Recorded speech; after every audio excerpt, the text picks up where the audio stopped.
Bonjour. Buenvenidos. Bienvenue. Shalom. Assalamu alaikum. I see we have here this morning Consul General Susan Harper from Canada.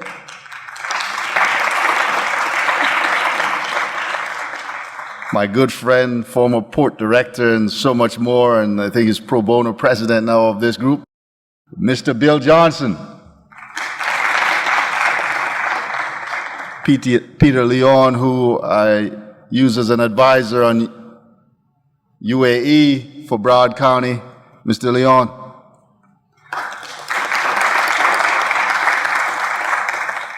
Business leaders, dignitaries, good morning. I'm grateful to be here with you this morning. There was one thing certain across all political spectrum, whether here or wherever else, is that it's important for us to have dialogue and to work together to grow economies, to lift people up, to ensure that we have commerce flowing freely across the world. And this is what this World Strategic Forum entails. This International Economic Forum of the Americas is important. It's critical for us to have dialogue. Even though we have this nice slice of paradise here, we still need to have some money. You agree? So I'm grateful again this morning to be here. All the studies shows that it's important for us to grow economies because it lifts people up, creates jobs, and trade is certainly a very important part of what we must do as a nation. I believe that part of what we must come to realize is that the prowess and the power of the future is economic. It's not military. And as such, we're going to have to lead more with commerce than we do with our military might. Because guess what? We're not going to kill our customers. We don't want to lose them, right? And you can see that move being made by China. They're building bridges, they're building airports, seaports, railways across the world.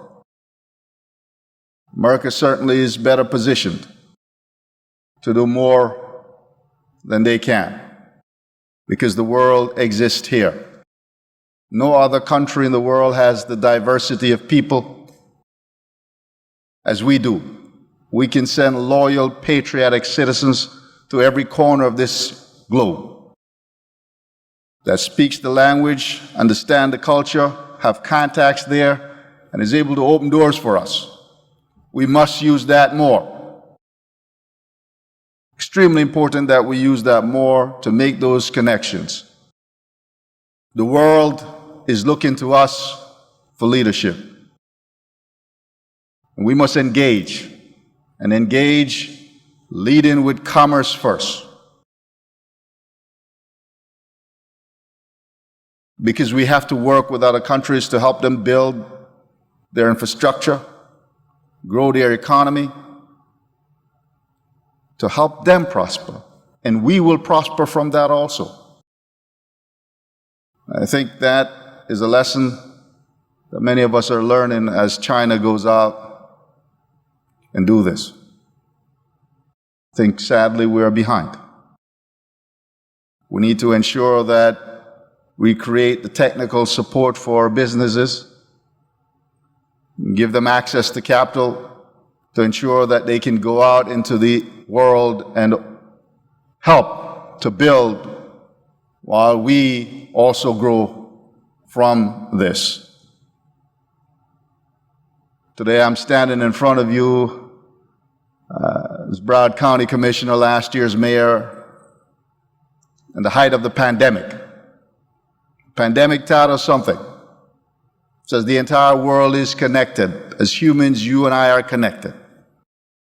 A small virus that you cannot see traveled the world over, every corner, affect all of us. That's how connected we are as human beings. We've got to have to realize that we must work together across this globe. In my quest to be a member of Congress for the 20th Congressional District, placing my very good friend who is now deceased, Congressman Al C. Hastings, that's a major focus for me. How do we bring our country together to understand the importance of doing business with the rest of the world? And many of you who are here know that that's something that I've embarked on over a period of time. Florida's International Trade and Cultural Expo, many of you have participated in that. We'll have it again this year. COVID shut us down last year. But this year we'll have it again. And in 2019, the success of FITSE was huge. We actually received a presidential award for helping our businesses to sell more of our goods and our services to the rest of the world from a presidential award that was given out since 1962 by President Kennedy. We were fortunate in Broward County because of the work that we've done to open these doors for our businesses to be exposed to opportunities across the globe, that we got that award. We had 60 countries represented, almost 2,000 people in attendance, a very powerful event. Tremendous contacts were made from people around the world. We'll do that again this year, November 17th and 18th at the expanded Convention Center in Broward County. We're going to build an 800-room hotel on that site. We'll open in October, and we'll have the boat show, the largest boat show in the world. And then following that, we'll have Florida's International Trade and Cultural Expo.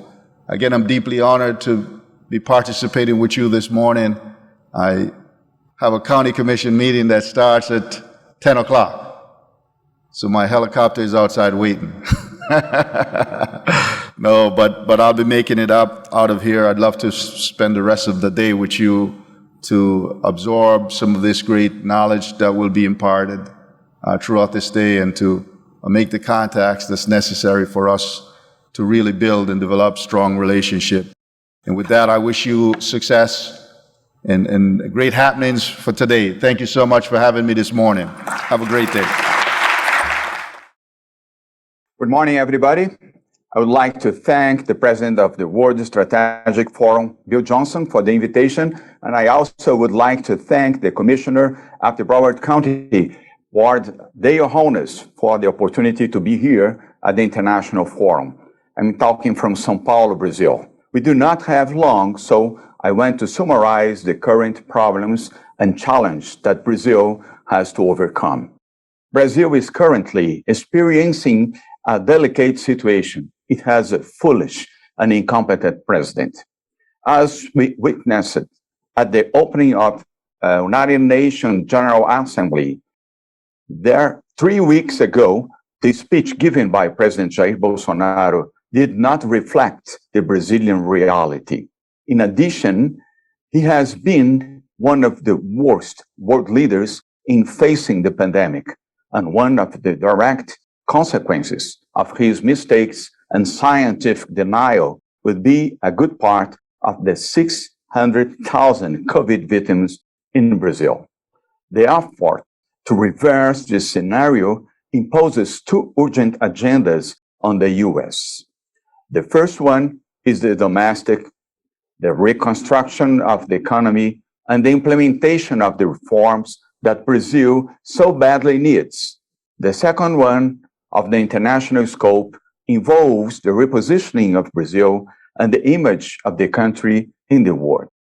We must attract investments and increase our foreign trade in order to generate jobs and increasingly improve the quality of life of the Brazilian people.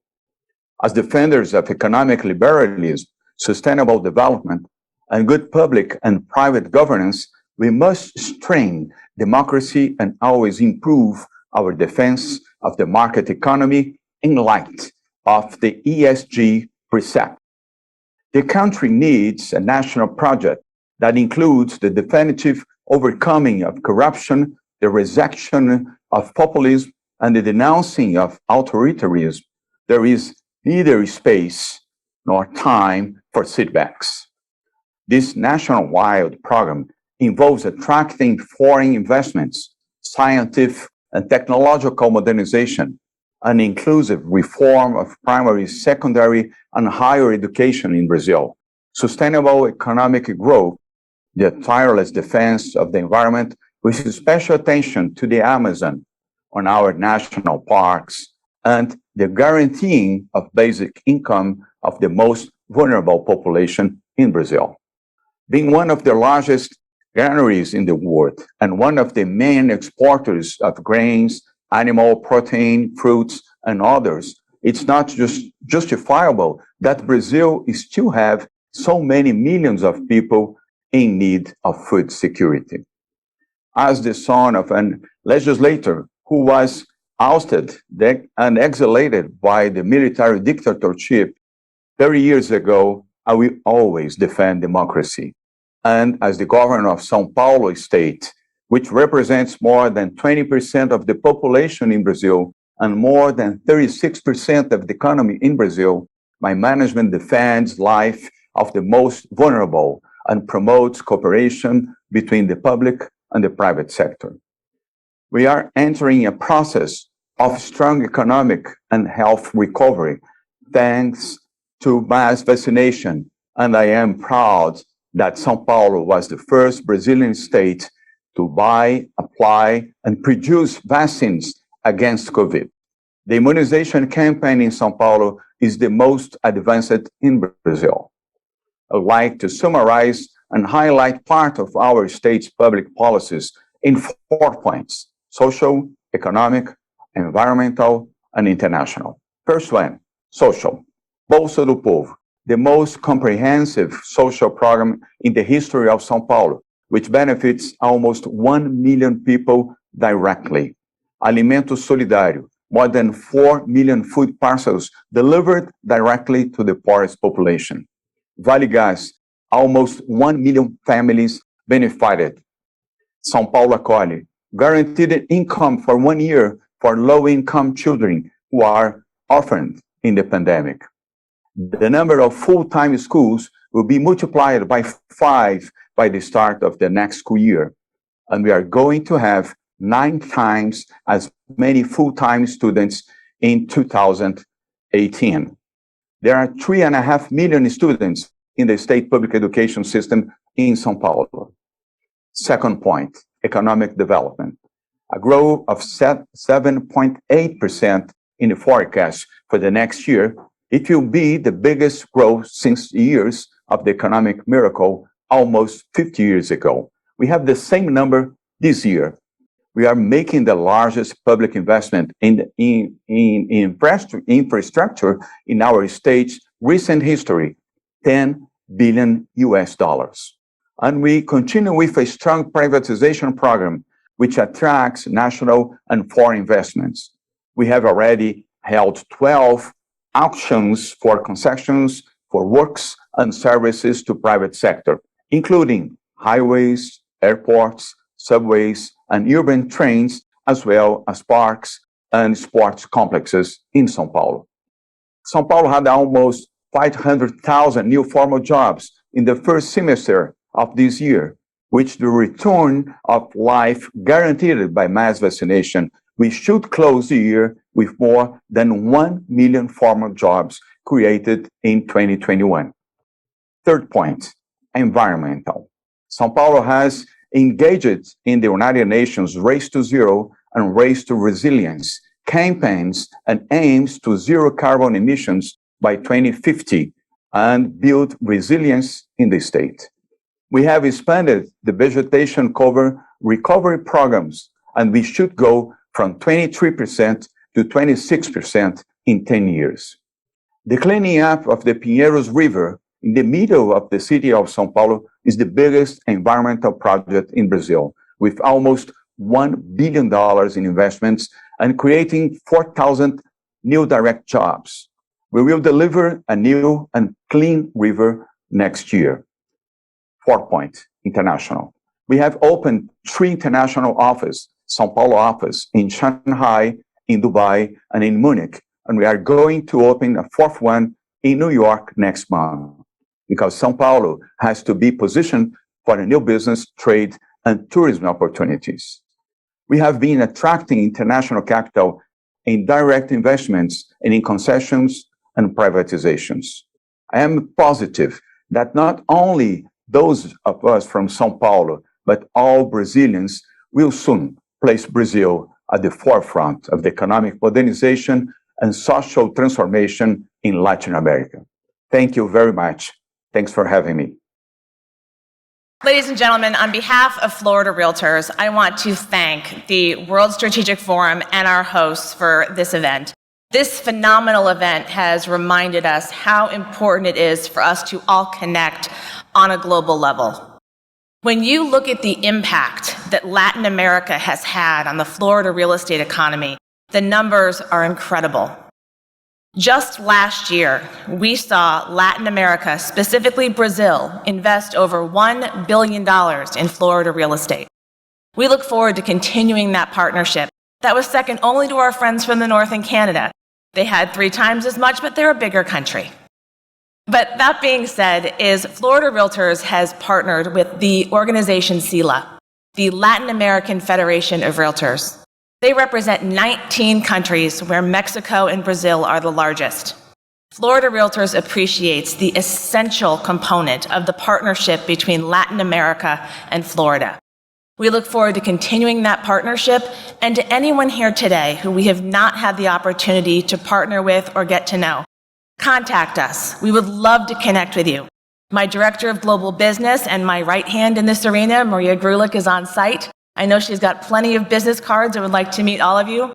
I would like to thank the President of the Strategic Forum for all of he has done to host us here, and thank every one of you. And on a personal note, coming out of a pandemic where we've all had to learn to communicate and connect in new ways, I want to thank the organizers of this event, and specifically the production staff. You have put on a first-class event. It is something we can all learn for and emulate. And on behalf of the entire real estate industry of the state of Florida, you have our thanks.